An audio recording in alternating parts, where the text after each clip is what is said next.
والد صاحب فوت ہو چکے ہیں، اللہ تعالیٰ ان کو اپنی رحمت میں جگہ دے۔ خواب میں آتے ہیں، اس خواب میں آتے ہیں لیکن کوئی بات نہیں کرتے، حالت کبھی اچھی ہوتی ہے اور کبھی نہیں اچھی ہوتی۔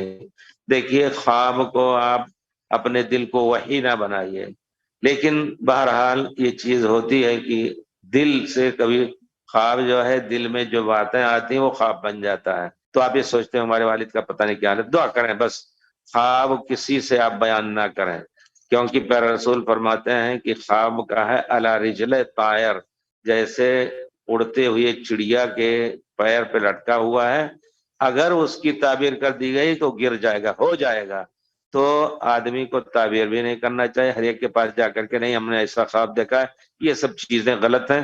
بس پیارے رسول نے فرمایا ہے کہ جب اس طرح کا خواب دیکھو جو تمہیں اچھا نہ لگے تو کہو اللہم آتنی خیرہا وعذنی من شرہا، اے اللہ تعالیٰ اس میں خیر ہو تو دے دے اور شر ہو تو بچا دے۔